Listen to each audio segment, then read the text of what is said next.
ನಮಸ್ಕಾರ, good morning. ಶುಭೋದಯ super ಫಾಸ್ಟ್ಗೆ ಸ್ವಾಗತ. ನಾನು ನವಿತಾ ಜೈನ್. ನಾನು ಚೈತ್ರ ಹರೀಶ್. ಶುಭೋದಯ ಸೂಪರ್ ಫಾಸ್ಟ್ ಅಲ್ಲಿ ಏನೆಲ್ಲ ಪ್ರಮುಖ ವಿದ್ಯಮಾನಗಳು ನಿನ್ನೆ ನಡೆದಿದೆ, ಇವತ್ತು ನಡೆದಿರುವ ಎಲ್ಲಾ ಬೆಳವಣಿಗೆಗಳನ್ನ ನೋಡ್ತಾ ಹೋಗೋಣ. ಇಶಾ ಫೌಂಡೇಶನ್ ಶಿವರಾತ್ರಿ ಕಾರ್ಯಕ್ರಮದಲ್ಲಿ ಅಮಿತ್ ಶಾ ಅವರ ಜೊತೆಗೆ ಡಿಕೆ ಶಿವಕುಮಾರ್ ವೇದಿಕೆ ಹಂಚಿಕೊಂಡ ವಿಚಾರಕ್ಕೆ ಪರ ವಿರೋಧದ ಚರ್ಚೆಗಳಾಗ್ತಿವೆ. ಡಿಕೆ ಶಿವಕುಮಾರ್ ಬಿಜೆಪಿ ಸೇರ್ಲಿ ಅನ್ನುವ ಟೀಕೆಗಳು ಕೇಳಿ ಬಂದಿವೆ. ಈ ವಿಚಾರಕ್ಕೆ ಖಾರವಾಗಿ ಪ್ರತಿಕ್ರಿಯಿಸಿರುವ ಡಿಕೆಶಿ, ನಾನು ಹೋಗಿರೋದು ಶಿವರಾತ್ರಿಯ ಆಚರಣೆಗೆ, ಇದು ನನ್ನ ಸ್ವಂತ ನಂಬಿಕೆ. ಯಾರೋ ಟ್ವೀಟ್ ಮಾಡಿದ್ದಕ್ಕೆಲ್ಲ ನಾನು ಉತ್ತರಿಸೋದಿಕ್ ಹೋಗಲ್ಲ. ನನ್ನ ವೈಯಕ್ತಿಕ ಭೇಟಿಗೆ ಬಿಜೆಪಿ ಸ್ವಾಗತನೂ ಬೇಡ, ಕಾಂಗ್ರೆಸ್ ಸ್ವಾಗತನೂ ಬೇಡ ಅಂತ ಟೀಕಾಕಾರರಿಗೆ ತಿರುಗೇಟು ಕೊಟ್ಟಿದ್ದಾರೆ.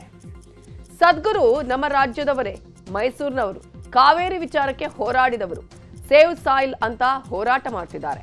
ಇಶಾ ಫೌಂಡೇಶನ್ ವತಿಯಿಂದ ರಾಜ್ಯದಲ್ಲೂ ಸಾಕಷ್ಟು ಒಳ್ಳೆ ಕೆಲಸವನ್ನ ಮಾಡೋದಕ್ಕೆ ಹೊರಟಿದ್ದಾರೆ. ಖುದ್ದಾಗಿ ಮನೆಗೆ ಬಂದು ಕರೆದರು. ಅವರ ಭಾಷಣ, ಆಚಾರ, ವಿಚಾರವನ್ನ ಮೆಚ್ಚಿ ಗೌರವದಿಂದ ಅವರ ಕಾರ್ಯಕ್ರಮಕ್ಕೆ ಹೋಗಿದ್ದೆ. ಅದು ಬಿಟ್ರೆ ಪರ್ಸನಲ್ ಆಗಿ ಅವರ ಬಗ್ಗೆ ಯಾರು ಏನ್ ಹೇಳಿದ್ದಾರೆ ಗೊತ್ತಿಲ್ಲ ಅಂತ ಹೇಳಿದ್ದಾರೆ ಡಿಕೆ ಶಿವಕುಮಾರ್. ಕೊಯಮತ್ತೂರಿನಲ್ಲಿ ಸದ್ಗುರು ಕಾರ್ಯಕ್ರಮಕ್ಕೆ ಹೋಗಿದ್ದ ಡಿಸಿಎಂ ಡಿಕೆಶಿ ನಡೆ ಕಾಂಗ್ರೆಸ್ ಪಾಳ್ಯದಲ್ಲಿ ಸಾಕಷ್ಟು ಗೊಂದಲ ಮೂಡಿಸಿದೆ. ಈ ಬಗ್ಗೆ ಪ್ರತಿಕ್ರಿಯಿಸಿರುವಂತಹ ಕೆಲ ಕಾಂಗ್ರೆಸ್ ನಾಯಕರು, ಡಿಕೆ ಶಿವಕುಮಾರ್ ಕಟ್ಟ ಕಾಂಗ್ರೆಸ್ಸಿಗ, ಎಲ್ಲೂ ಹೋಗಲ್ಲ, ಅಷ್ಟಕ್ಕೂ ಡಿಕೆಶಿ ಶಿವರಾತ್ರಿ ಕಾರ್ಯಕ್ರಮಕ್ಕೆ ಹೋಗಿರೋದ್ರಲ್ಲಿ ತಪ್ಪೇನಿದೆ ಅಂತ ಸಮರ್ಥಿಸಿಕೊಂಡಿದ್ದಾರೆ. ರಾಜಕೀಯ ಮಾತಾಡಿದಾರೆ ಅಂತ ಅನಿಸುತ್ತೆ ನನಗೆ. ಆ ತರ ಮಾತಾಡಂಗಿದ್ರೆ ಒಂದು ಬೇರೆ ಬಗ್ಗೆ ಡಿಸ್ಕಷನ್ ಮಾಡ್ಬೋದು. ಅವರಿಗೆ ಆಡಿಯನ್ಸ್ ಇದ್ದಾರೆ, ಯಾರಿಗೆ ಸದ್ಗುರು ಅವರಿಗೆ ಆಡಿಯನ್ಸ್ ಇದಾರಲ್ಲ ಅಂತಲ್ಲ. ನಾನು ಅವ್ರ ಅಡ್ಮೈರರ್, ಅವ್ರ ಫ್ಯಾನು. ಆದ್ರೆ ಕೆಲವು ಸಂದರ್ಭದಲ್ಲಿ ಈ ರೀತಿ ಮಾತನಾಡ್ತಕ್ಕಂಥದ್ದು ಎಷ್ಟು ಸರಿ ಎಷ್ಟು ತಪ್ಪು ಅಂತ ಹೇಳಿ ಇದು ಅರ್ಥ ಮಾಡ್ಕೋಬೇಕು. ಯಾಕಂದ್ರೆ ನರೇಶನ್ ಅಂತಕ್ಕಂಥದ್ದು ಹೇಳ್ತಕ್ಕಂಥದ್ದು ಸಿಚುವೇಶನ್ ಬಂದಾಗ ಆ ವೇದಿಕೆನೇ ಬೇರೆ ಇರಬೇಕು. ಆ ವೇದಿಕೆ ಅಲ್ಲ, ಅವ್ರು ಹೇಳ್ತಕ್ಕಂಥದ್ದು ವೇದಿಕೆ ಅಲ್ಲ. ತಪ್ಪೇನಿದೆ? ತಪ್ಪೀಗ ಸದ್ಗುರು ಅವರು ಅಮಿತ್ ಶಾ ಅವ್ರನ್ನು ಕರೆದಿದ್ದಾರೆ.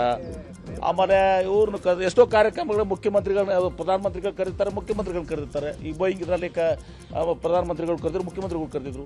ನೋಡಿ, ಡಿ ಕೆ ಶಿವಕುಮಾರ್ ಅವರು ಕಾಂಗ್ರೆಸ್ ಪಕ್ಷದ ಅಧ್ಯಕ್ಷರು ಏನ್ರಿ, ಈ ರೀತಿಯ ಊಹಾಪೋಹಗಳು ಇವತ್ತು ದಿವಸ ಅವರು ಕಟ್ಟ ಕಾಂಗ್ರೆಸ್ಸಿಗರು.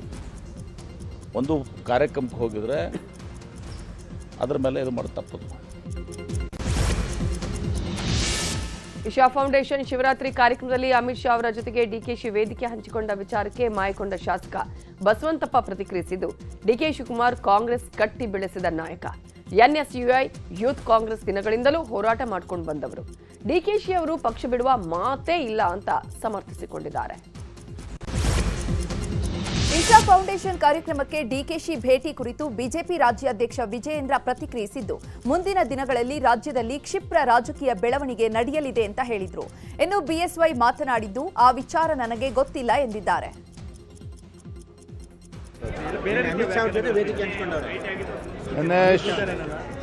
ಶಿವರಾತ್ರಿಯ ಸಂದರ್ಭದಲ್ಲಿ ಇಶಾ ಫೌಂಡೇಶನ್ ಅಲ್ಲಿ ಕಾರ್ಯಕ್ರಮದಲ್ಲಿ ಭಾಗವಹಿಸಿರ್ತಾರೆ. ಅದೊಂದು ಧಾರ್ಮಿಕ ಕಾರ್ಯಕ್ರಮ, ಶಿವರಾತ್ರಿ ಸಂದರ್ಭದಲ್ಲಿ ಹೋಗಿರ್ತಕ್ಕಂಥದ್ದು. ಹಾಗಾಗಿ ಅದಕ್ಕೆ ಡಿ ಕೆ ಶಿವಕುಮಾರ್ ಅವರೇ ಉತ್ತರ ಕೊಡಬೇಕೇ ಹೊರತು ನಾನಲ್ಲ. ಆದರೆ ಇವತ್ತು ಕಾಂಗ್ರೆಸ್ ಪಕ್ಷದಲ್ಲಿ ದಿನೇ ದಿನೇ ಒಳಜಗಳ ಜಾಸ್ತಿ ಆಗ್ತಾ ಇರ್ತಕ್ಕಂಥ ತಾವೆಲ್ಲರೂ ಕೂಡ ಗಮನಿಸ್ತಾ ಇದ್ದೀರಿ. ನಾನು ಅವತ್ತೇ ಹೇಳಿದ್ದೇನೆ, ಮುಂದಿನ ದಿನಗಳಲ್ಲಿ ಕ್ಷಿಪ್ರ ರಾಜಕೀಯ ಬೆಳವಣಿಗೆಗಳು ರಾಜ್ಯದಲ್ಲಿ ನಡೀತದೆ ಅನ್ನೋದನ್ನು ಹೇಳಿದ್ದೇನೆ. ಆಡಳಿತ ಪಕ್ಷದ ಕಾಂಗ್ರೆಸ್ ಪಕ್ಷದಲ್ಲಿ ಇವೆಲ್ಲವೂ ಮುನ್ಸೂಚನೆ ಅಂತೇಳಿ ಕಾಣಿಸ್ತಾ ಇದೆ. ಧನ್ಯವಾದಗಳು, ಥ್ಯಾಂಕ್ ಯು. ಪರಿಷತ್ ವಿಪಕ್ಷ ನಾಯಕ ಛಲವಾದಿ ನಾರಾಯಣಸ್ವಾಮಿ ಮಾತನಾಡಿ, ರಾಜಕೀಯೇತರ ವೇದಿಕೆ ಹಂಚಿಕೊಂಡಿದ್ದು ತಪ್ಪಾಗಿ ಭಾವಿಸಬಾರದು. ಡಿಕೆಶಿ ಅವರು ಬಿಜೆಪಿಗೆ ಬರೋ ಚರ್ಚೆ ಊಹಾಪೋಹ ಅಷ್ಟೇ. ಆದರೆ ಇದನ್ನ ತಳ್ಳಿ ಹಾಕೋದು ಕೂಡ ಇಲ್ಲ ಅಂತ ಹೇಳುವ ಮೂಲಕ ಅಡ್ಡಗೋಡೆ ಮೇಲೆ ದೀಪ ಇಟ್ಟಿದ್ದಾರೆ. ಇದು ಕಾಂಗ್ರೆಸ್ ಒಳಗಿನ ಚರ್ಚೆಗೆ ಇನ್ನಷ್ಟು ತುಪ್ಪ ಸುರಿದಂತಾಗಿದೆ. ಅಮಿತ್ ಶಾ ಅವರೊಂದಿಗೆ ವೇದಿಕೆ ಹಂಚಿಕೊಂಡಿದ್ದಕ್ಕೆ ಅನೇಕ ರೀತಿಯ ಮಾತುಗಳನ್ನು ನಾವು ಕೇಳ್ತಾ ಇದ್ದೇವೆ. ಯಾರೋ ಒಬ್ಬರನ್ನ ಭೇಟಿ ಮಾಡಿದ ತಕ್ಷಣ ಅವರು ಬಿಜೆಪಿಗೆ ಬಂದ್ಬಿಡ್ತಾರೆ ಅಥವಾ ಕಾಂಗ್ರೆಸ್ಗೆ ಇನ್ನೊಬ್ಬರು ಹೋಗಿಬಿಡ್ತಾರೆ ಅನ್ನೋದಿದೆಯಲ್ಲ, ಇದು ಊಹಾಪೋಹಗಳಷ್ಟೇ. ಇವು ಸತ್ಯ ಅಂತ ಯಾರು ಹೇಳಲಿಕ್ಕಾಗಲ್ಲ. ಹಂಗಂದ ತಕ್ಷಣ ನಾನೇನು ಕೆಲವು ವಿಚಾರಗಳನ್ನು ತಳ್ಳಿ ಹಾಕಿಬಿಡೋದು ಇಲ್ಲ. ಹಿಂದೆ ಇಂಥವು ಆಗಿರ್ತಕ್ಕಂಥದ್ದು ಕೂಡ ಇದೆ. ಆದರೆ ಅದು ನಿಜ ಅಲ್ವಾ, ಇದನ್ನು ಯಾರು ಹೇಳಬೇಕು? ಡಿ ಕೆ ಶಿವಕುಮಾರ್ ಹೇಳಬೇಕು.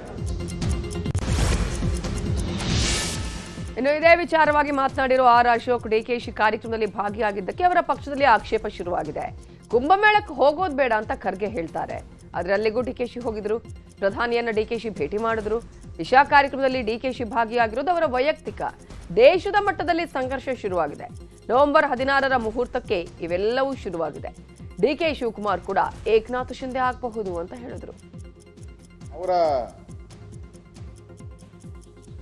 ಮನೋ ಇಚ್ಛೆ ಅದು ಏನು ಅವ್ರ ಮನೋ ಇಚ್ಛೆಗಳಿದೆ ಒಳಗಡೆ ಏನು ಗೊತ್ತಿಲ್ಲ. ಅವ್ರು ಯಾಕೆ ಹೋಗ್ತಾ ಇದ್ದಾರೆ ಏನು ಅನ್ನೋದು ಅವರೇ ಒಬ್ಬರಿಗೆ ಗೊತ್ತಿರುವಂಥದ್ದು. ಅದಕ್ಕೆ ಅವ್ರ ಪಾರ್ಟಿಯ ವಿಚಾರ ಅದು. ಖರ್ಗೆ ಅವರ ಹೇಳಿಕೆ ಆದಮೇಲೂ ಕೂಡ ಆಲ್ ಇಂಡಿಯಾ ಲೆವೆಲಲ್ಲೇ ಈ ಥರ ಸಂಘರ್ಷಗಳು ಬರ್ತಾ ಇದೆ. ನಾನು ಮುಹೂರ್ತ ಕೊಟ್ಟಿದ್ದೀನಲ್ಲ, ನವೆಂಬರ್ 16. ಆ ಮುಹೂರ್ತದ ಪರಿಣಾಮನೇ ಇದೆಲ್ಲ. ಭಾಳ ಜನ ಇದ್ದಾರೆ ಕಾಂಗ್ರೆಸ್ಸಲ್ಲಿ, ಏಕನಾಥ್ ಶಿಂದೆ ಅವರು, ಅದರಲ್ಲಿ ಡಿ ಕೆ ಶಿವಕುಮಾರ್ ಅವರು ಒಬ್ರು ಇರ್ಬೋದು. ಅವ್ರು ಹೇಳಿದಾರಲ್ಲ, ನನ್ನ ಉಪಯೋಗ ಮಾಡಗಳಿ ಅಂತ ಇವತ್ತು ಸಲಹೆ ಕೊಟ್ಟಿದ್ದಾರೆ ಎಲ್ಲರಿಗೂ, ಇಡೀ ಕರ್ನಾಟಕದ ಜನತೆಗೆ ನನ್ನಿರೋ ಟ್ಯಾಲೆಂಟನ್ನು ಉಪಯೋಗ ಮಾಡಿ. ರಾಜಕಾರಣದಲ್ಲಿ ಬೆಳವಣಿಗೆಗಳು ಕ್ಷಿಪ್ರವಾಗೋದು, ರಾಜಕಾರಣದಲ್ಲಿ ನಿರ್ಧಾರಗಳು ಓವರ್ ನೈಟ್ ಅಲ್ಲೇ ನಡೆಯೋದು ಅಂತ ಸಂಸದ ಬಸವರಾಜ ಬೊಮ್ಮಾಯಿ ಹೇಳಿದ್ದಾರೆ. ಡಿಕೆಶಿ ಬಿಜೆಪಿ ಸೇರ್ಪಡೆ ವದಂತಿಗೆ ಬೊಮ್ಮಾಯಿ ಹೊಸ ವ್ಯಾಖ್ಯಾನ ಕೊಟ್ಟಿದ್ದಾರೆ. ಸದ್ಗುರು ಅವರ ಕಾರ್ಯಕ್ರಮದಲ್ಲಿ ಭಾರತೀಯ ಜನತಾ ಪಕ್ಷದ ರಾಷ್ಟ್ರೀಯ ನಾಯಕರು ಪ್ರಧಾನಮಂತ್ರಿ ಸಮೇತವಾಗಿ ಹಲವಾರು ಬಾರಿ ಹಿಂದೆ ಭಾಗವಹಿಸಿದ್ದಾರೆ. ನಾವು ಕೂಡ ಬೆಂಗಳೂರಿನಲ್ಲಿ ಭಾಗವಹಿಸಿದ್ದೇವೆ. ಅದೇ ರೀತಿ ಅವರು ಭಾಗವಹಿಸಿದ್ದಾರೆ. ಅದಕ್ಕೇನು ಹೆಚ್ಚಿನ ರಾಜಕೀಯ ಅರ್ಥ ಮಾಡುವಂಥ ಅವಶ್ಯಕತೆ ಇಲ್ಲ. ಇನ್ನು ಕಾಂಗ್ರೆಸ್ನಲ್ಲಿ ಬೇರೆ ಬೇರೆ ವ್ಯಾಖ್ಯಾನ ನಡೀತಿರುವಂಥದ್ದು ಅವರ ಪಕ್ಷದಲ್ಲಿರುವಂಥ ಅಪನಂಬಿಕೆ ಮತ್ತು ಗೊಂದಲದ ಸಂಕೇತ ಅಷ್ಟೇ. ಅಪಸ್ವರ ಯಾಕಿದೆ ಅಂದ್ರೆ ಅಪನಂಬಿಕೆ ಇದೆ, ಅದಕ್ಕೆ ಅಪಸ್ವರ.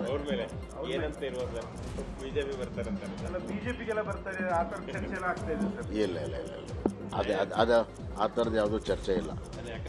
ರಾಜಕಾರಣದಲ್ಲಿ ಬೆಳವಣಿಗೆ ಕ್ಷಿಪ್ರ ಆಗೋದು, ನಿಧಾನವಾಗಿ ಯಾವುದು ಆಗೋದೇ ಇಲ್ಲ. ಓವರ್ ನೈಟ್ ಆಗೋದು ಪ್ರಶ್ನೆ ಅದಲ್ಲ. ಪ್ರಶ್ನೆ ಇವತ್ತು ಯಾವುದು ಆ ಥರದ ನಮ್ಮ ಮಟ್ಟಕ್ಕಂತೂ ಅಥವಾ ನಮ್ಮ ತಿಳುವಳಿಕೆಗೆ ಮಾತ್ರ ಯಾವುದೇ ಥರ ಚರ್ಚೆ ಇಲ್ಲ. ದಿಶಾ ಕಾರ್ಯಕ್ರಮದಲ್ಲಿ ಡಿಸಿಎಂ ಭಾಗಿಯಾಗಿದ್ದಕ್ಕೆ ಕಾಂಗ್ರೆಸ್ನಲ್ಲಿ ಅಸಮಾಧಾನ ವ್ಯಕ್ತವಾಗಿತ್ತು. ಈ ಬಗ್ಗೆ ಮಾತನಾಡಿದ ಜಗದೀಶ್ ಶೆಟ್ಟರ್ ಕಾಂಗ್ರೆಸ್ಗೆ ಸವಾಲೆಸೆದಿದ್ದಾರೆ. ಕಾಂಗ್ರೆಸ್ ತತ್ವದ ವಿರುದ್ಧ ಇದ್ರೆ ಡಿಕೆಶಿ ಮೇಲೆ ಕ್ರಮ ಕೈಗೊಳ್ಳಲಿ. ಡಿಕೆಶಿ ಕುಂಭಮೇಳಕ್ಕೆ ಹೋಗಿರೋದು, ಕೊಯಮತ್ತೂರಿಗೆ ಹೋಗಿರೋದು ಸಹಜ. ಇದು ಸರಿಯಾಗಲ್ಲ ಅಂದ್ರೆ ಡಿಕೆ ಶಿವಕುಮಾರನ್ನ ಸಸ್ಪೆಂಡ್ ಮಾಡಿ. ಅವರು ನಿಮ್ಮ ಪಕ್ಷದ ತತ್ವ ಸಿದ್ಧಾಂತಕ್ಕೆ ವಿರೋಧವಾಗಿದ್ರೆ ಅವರನ್ನ ಪಾರ್ಟಿಯಿಂದ ಹೊರಗೆ ಹಾಕಿ ಅಂತ ಹೇಳಿದ್ರು. ಡಿಕೆ ಶಿವಕುಮಾರ್ ಅವರು ಅಲ್ಲಿ ಹಿಂದೂ ಕಾರ್ಯಕ್ರಮಗಳಿಗೆ ಮತ್ತೊಂದು ಹೋದ್ರೆ ಅವರು ಟೀಕೆ ಮಾಡೋದಾದರೆ ಅದು ಅವ್ರಿಗೆ ಬಿಟ್ಟಂಥ ವಿಚಾರ. ಯಾಕಂದರೆ ಪ್ರತಿಯೊಬ್ಬ ವ್ಯಕ್ತಿಗೆ ತನ್ನದೇ ಆದಂಥ ಒಂದು ವ್ಯಕ್ತಿತ್ವ ಇರ್ತದೆ, ತನ್ನದೇ ಆದಂಥ ಒಂದು ಧಾರ್ಮಿಕ ಪರಂಪರೆ ಅನ್ಕೊಂಡು ಅದನ್ನು ಡಿ ಕೆ ಶಿವಕುಮಾರ್ ಮಾಡಿದ್ದಾರೆ.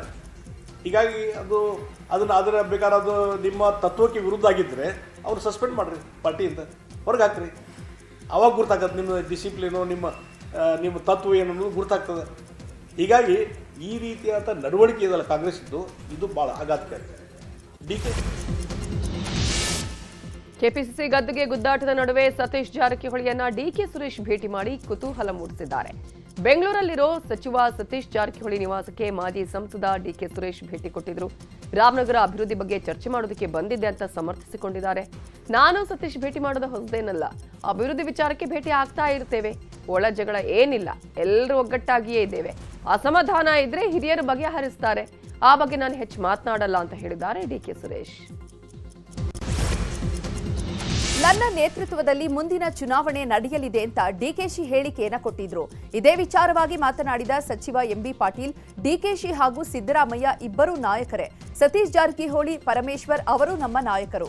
4 ಜನರಲ್ಲ, ಇನ್ನೂ ಬಹಳ ನಾಯಕರಿದ್ದಾರೆ. ಸಾಮೂಹಿಕ ನಾಯಕತ್ವದಲ್ಲಿ ನನಗೆ ನಂಬಿಕೆ ಇದೆ. ಡಿಕೆ ಶಿವಕುಮಾರ್ ಕಳೆದ ಚುನಾವಣೆಯಲ್ಲಿ ಸಂಘಟನೆ ಮಾಡಿದ್ದಾರೆ. ಸಿದ್ದರಾಮಯ್ಯ ಮಾಸ್ ಲೀಡರ್, ಎಲ್ಲರೂ ಅವರನ್ನ ನೋಡಿ ಓಟ್ ಹಾಕ್ತಾರೆ ಅಂತ ಹೇಳಿದ್ರು. ತಪ್ಪೇನಲ್ಲ, ಅವರು ಇಬ್ಬರು ನಾಯಕರೇ. ನಮ್ಮದು ಅವರಿಬ್ಬರು ನಾಯಕರು. ಸತೀಶ್ ಜಾರಕಿಹೊಳಿ ಅವ್ರ ನಾಯಕರು, ಪರಮೇಶ್ವರ್ ಅವ್ರ ನಾಯಕರು, ಇನ್ನು ಭಾಳ ಎಲ್ಲರೂ ನಾಯಕರು ಇದ್ದಾರೆ. ಎಲ್ಲ ಹೇಳ್ತೀನಿ, ಎಲ್ಲ ನಾಯಕರು, ಎರಡಲ್ಲ, ಇನ್ನು ನಾಲ್ಕು ಎಲ್ಲರಿದ್ದಾರೆ. ಪಕ್ಷ ಸಾಮೂಹಿಕವಾಗಿ ಒಬ್ಬ ವ್ಯಕ್ತಿಯ ಇದು ಅಲ್ಲ, ಇದು ಸಾಮೂಹಿಕ ನಾಯಕತ್ವದಲ್ಲಿ ವಿಶ್ವಾಸ ಇಟ್ಕೊಂಡ್ಬಂದಂಥ ಕಾಂಗ್ರೆಸ್ ಪಕ್ಷ. ಅವರಿಬ್ಬರು ಡಿ ಕೆ ಶಿವಕುಮಾರ್ ಅವರು ಭಾಳಷ್ಟು ಇವತ್ತು ಪಕ್ಷಕ್ಕೆ ಕೊಡುಗೆಯನ್ನು ಕೊಟ್ಟಿದ್ದಾರೆ. ಕೆಪಿಸಿಸಿ ಅಧ್ಯಕ್ಷರಾಗಿ ಅವತ್ತು ಸಹ ಸಂಘಟನೆ ಮಾಡಿದ್ದಾರೆ. ಹೊಸ ಚುನಾವಣೆಯಲ್ಲಿ ಭಾಳ ಶ್ರಮ ವಹಿಸಿದ್ದಾರೆ, ಹಾರ್ಡ್ ವರ್ಕ್ ಮಾಡಿದ್ದಾರೆ. ಸಿದ್ದರಾಮಯ್ಯನವರು ವ್ಯಕ್ತಿತ್ವ ಇವತ್ತು ದಿವಸ ಅವರು ಈಸ್ ಅ ಮಾಸ್ ಲೀಡರ್. ಇವತ್ತು ಜನ ಅವ್ರನ್ನ ನಂಬಿಕೊಂಡು ಅವ್ರನ್ನ ಮೇಲೆ ವಿಶೇಷವಾಗಿ ಬಡವರು, ಹಿಂದುಳಿದವರು, ರೈತರು ಇವರೆಲ್ಲರೂ ಕೂಡ ಸಿದ್ದರಾಮಯ್ಯನವರ ಒಂದು ಮುಖವನ್ನು ನೋಡಿ, ಅವ್ರ ಫೇಸ್ ನೋಡಿ ಇವತ್ತಿನ ದಿವಸ ನಮ್ಮ ಪಕ್ಷದ ಪ್ರತಿಯೊಬ್ಬನ ಸಾಮಾನ್ಯ ಕಾರ್ಯಕರ್ತರು ಒಳಗೊಂಡು ಎಲ್ಲರದ್ದು ಪಾಲ ಇದೆ. ಇನ್ನು ಬೆಂಗಳೂರು ಟ್ರಾಫಿಕ್ ಬಗ್ಗೆ ಉದ್ಯಮಿ ಮೋಹನ್ ದಾಸ್ ಪೈ ಟೀಕೆ ಮಾಡಿರುವ ವಿಚಾರದ ಬಗ್ಗೆಯೂ ಮಾತನಾಡಿದ ಎಂಬಿಪಿ, ಲಾಭ ತೆಗೆದುಕೊಂಡಿದ್ದು ಬೆಂಗಳೂರಿನಿಂದ, ಇವರು ಬೆಳೆದಿದ್ದು ರಾಜ್ಯದಲ್ಲಿ, ಸಲಹೆ ನೀಡಿ ಸೋಷಿಯಲ್ ಮೀಡಿಯಾದಲ್ಲಿ ಹಾಕೋದಲ್ಲ. ಕನ್ನಡಿಗರು ಈ ಆಟಿಟ್ಯೂಡ್ ಅನ್ನ ಬಯಸಲ್ಲ, ಇದರಿಂದ ನಾವು ದೊಡ್ಡವರಾಗಲ್ಲ ಯಾರು ಕೂಡ ಇದರಿಂದ ಅಂತ ಹೇಳಿದ್ದಾರೆ. ಸರ್ಕಾರದ ಗ್ಯಾರಂಟಿಗಳನ್ನು ಟೀಕೆ ಮಾಡ್ತೀರಿ. ನರೇಂದ್ರ ಮೋದಿ ಅವರು ಗ್ಯಾರಂಟಿಗಳನ್ನು ಕಾಪಿ ಮಾಡ್ತಾ ಇದಾರಲ್ಲ, ದಿಲ್ಲಿಯಲ್ಲಿ ಕಾಪಿ ಮಾಡಿದ್ದಾರೆ, ಮಧ್ಯಪ್ರದೇಶದಲ್ಲಿ ಮಾಡಿದ್ದಾರೆ. ಇತ್ತೀಚಿನ ಮಹಾರಾಷ್ಟ್ರ ಎಲೆಕ್ಷನ್ನಲ್ಲಿ ನಾನೇ ಇನ್ಚಾರ್ಜ್ ಇದೆ ಮಹಾರಾಷ್ಟ್ರದಲ್ಲಿ. ಲಾಡ್ಕಿ ಬೆಹನಾ ಸ್ಕೀಮ್ ಅಲ್ಲಿ ಕಾಪಿ ಮಾಡಿದಾರಲ್ಲ. ಗೃಹಲಕ್ಷ್ಮಿ ಟೀಕೆ ಅವ್ರು ಮಾಡಿದ್ರೆ ಅವ್ರು ಟೀಕೆ ಮಾಡಕ್ ಬರೋದಲ್ಲ, ಮಾಡಬಾರ್ದು. ಅವ್ರು ಮಾಡಿದ್ರೆ ನಡೀತದೆ. ಈ ಧೋರಣೆ ಮೋಹನ್ದಾಸ್ ನಾನು ಕರ್ಕಳಿಂದ ವಿನಂತಿ ಮಾಡ್ತೇನೆ. ನೀವು ಹಿರಿಯರಿದ್ದೀರಿ, ಅನುಭವಿಗಳಿದ್ದೀರಿ, ಬುದ್ಧಿವಂತರಿದ್ದೀರಿ, ಎಲ್ಲ ಸಾಮರ್ಥ್ಯ ನಿಮಗಿದೆ. ರಾಜ್ಯದ ಹಿತದೃಷ್ಟಿಯಿಂದ ರಾಜ್ಯವನ್ನು ಕಟ್ಟಲಿಕ್ಕೆ, ಬೆಳೆಸಲಿಕ್ಕೆ ನೀವು ಸಲಹೆಗಳನ್ನು ಕೊಡ್ರಿ. 4 ಗೋಡೆ ಮಧ್ಯೆ ಈ ರೀತಿ ಟ್ವೀಟ್ ಮಾಡೋದು, ಇದರಿಂದ ಇವರು ದೊಡ್ಡವರಾಗೋದಿಲ್ಲ ಅನ್ನೋ ಮಾತನ್ನು ಈ ಸಂದರ್ಭದಲ್ಲಿ ಬಹಳ ಸ್ಪಷ್ಟವಾಗಿ ಹೇಳ್ತಾರೆ. ಸರ್ಕಾರದ ಡಿಕೆಶಿ ಸಿಎಂ ಆಗ್ತಾರೆ, ನಾಳೆನೇ ಆಗಬಹುದು. ನನ್ನ ಮಾತು ಸುಳ್ಳಾಗಿಲ್ಲ, ಸುಳ್ಳಾಗೋದು ಇಲ್ಲ. ಇದೇ ಅವಧಿಯಲ್ಲಿ ಆಗ್ತಾರೆ, ಅವರು ಸಿಎಂ ಆಗ್ತಾರೆ ಅಂತ ಭೈರವಿ ಅಮ್ಮ ಹೇಳಿದ್ದಾರೆ. ನಿನ್ನ ದುಡ್ಡನ್ನ ಇನ್ಯಾರೋ ತಿಂತಾರೆ ಅಂತ ಡಿಕೆಶಿಗೆ ಹೇಳಿದ್ದೆ.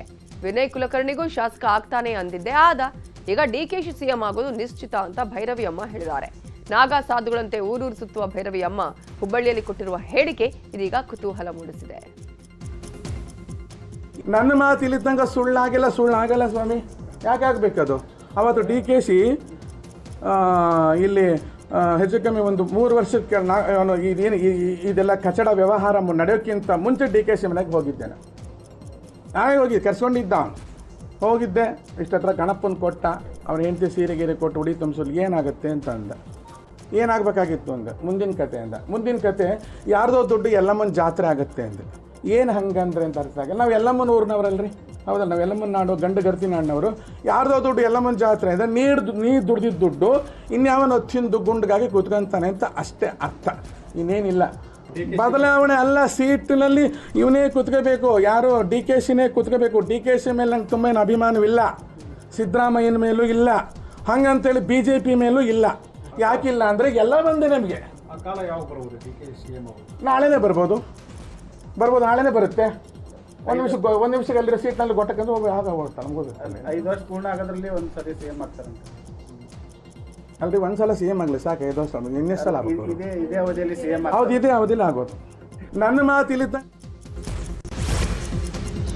ಇಂದು ಚಿಕ್ಕಮಗಳೂರಿನ ಎಂಎಲ್ಸಿ ಚುನಾವಣೆಯ ಮರು ಮತ ಎಣಿಕೆ ನಡೆಯಲಿದೆ. 2021ರ ಎಂಎಲ್ಸಿ ಚುನಾವಣೆಯಲ್ಲಿ ಎಂಕೆ ಪ್ರಾಣೇಶ್ 6 ಮತಗಳಿಂದ ಗೆಲುವು ಸಾಧಿಸಿದ್ರು. ಪರಾಭವಗೊಂಡಿದ್ದ ಗಾಯತ್ರಿ ಶಾಂತೇಗೌಡ ಮರು ಮತ ಎಣಿಕೆ ಮಾಡುವಂತೆ ಸುಪ್ರೀಂ ಕೋರ್ಟ್ ಮೊರೆ ಹೋಗಿದ್ರು. IDSG ಕಾಲೇಜಿನಲ್ಲಿ ಬೆಳಿಗ್ಗೆ 8 ಗಂಟೆಗೆ ಮತ ಎಣಿಕೆ ಆರಂಭವಾಗಲಿದ್ದು, ಬಿಗಿ ಪೊಲೀಸ್ ಭದ್ರತೆ ನಿಯೋಜಿಸಲಾಗಿದ್ದು, ಮದ್ಯ ಮಾರಾಟ ನಿಷೇಧಿಸಲಾಗಿದೆ. ರಸ್ತೆ ಅಗಲೀಕರಣಕ್ಕಾಗಿ ಬೆಂಗಳೂರು ಅರಮನೆ ಮೈದಾನದ 15.7 ಎಕರೆ ಜಾಗಕ್ಕೆ 3,011 ಕೋಟಿ ರೂಪಾಯಿ TDR ಪರಿಹಾರ ಕೊಡುವುದರಿಂದ ಪಾರಾಗೋದಕ್ಕೆ ರಾಜ್ಯ ಸರ್ಕಾರ ಸುಪ್ರೀಂ ಕೋರ್ಟ್ ಮೊರೆ ಹೋಗಿತ್ತು. 2 ಕಿಲೋಮೀಟರ್ ರಸ್ತೆ ಜಾಗಕ್ಕೆ 3,400 ಕೋಟಿ ಮೌಲ್ಯದ ಪರಿಹಾರ ಕೊಡುವುದು ನ್ಯಾಯಬದ್ಧವಲ್ಲ ಅಂತ ರಾಜ್ಯ ಸರ್ಕಾರದ ಪರ ವಕೀಲರು ವಾದಿಸಿದರು. ಈ ಪ್ರಕರಣಕ್ಕೆ ಸಂಬಂಧಪಟ್ಟ ಹಾಗೆ ಇದೀಗ ರಾಜ್ಯ ಸರ್ಕಾರಕ್ಕೆ ತಾತ್ಕಾಲಿಕ ಗೆಲುವು ಸಿಕ್ಕಿದೆ. ಬೆಂಗಳೂರಿನ ಅರಮನೆ ಜಮೀನಿಗೆ TDR ಕೊಡುವ ವಿಚಾರವಾಗಿ ಸಿದ್ದರಾಮಯ್ಯ ನೇತೃತ್ವದ ಕಾಂಗ್ರೆಸ್ ಸರ್ಕಾರ ನ್ಯಾಯಾಂಗ ನಿಂದನೆಯಿಂದ ಪಾರಾಗಿದೆ. ಆದರೆ ರಾಜ್ಯ ಸರ್ಕಾರದ ಸುಗ್ರೀವಾಜ್ಞೆಯನ್ನ ಸುಪ್ರೀಂ ಕೋರ್ಟ್ ಒಪ್ಪಿಲ್ಲ. ಇಡ್ಲಿ ತಯಾರಿಕೆಗೆ ಬಳಸುವ ಪ್ಲಾಸ್ಟಿಕ್ ಕವರ್ಗಳ ಬಗ್ಗೆ ನ್ಯೂಸ್ 18 ವರದಿ ಬಿತ್ತರಿಸಿತ್ತು. ಇಡ್ಲಿ ತಯಾರಿಕೆಗೆ ಬಳಸುವ ಪ್ಲಾಸ್ಟಿಕ್ ಕ್ಯಾನ್ಸರ್ಗೆ ಕಾರಣ ಆಗಬಹುದು ಅಂತ ಹೇಳಲಾಗ್ತಿತ್ತು. ನ್ಯೂಸ್ 18ನಲ್ಲಿ ವರದಿ ಬಿತ್ತರವಾಗ್ತಿದ್ದಂತೆ ಎಚ್ಚೆತ್ತುಕೊಂಡ ಅಧಿಕಾರಿಗಳು ಇಡ್ಲಿ ತಯಾರಿಕೆಯಲ್ಲಿ ಪ್ಲಾಸ್ಟಿಕ್ ಬ್ಯಾನ್ ಮಾಡಿದ್ರು. ಇಂದು ಈ ಕುರಿತಂತೆ ಅಧಿಕೃತ ಆದೇಶ ಹೊರಬೀಳ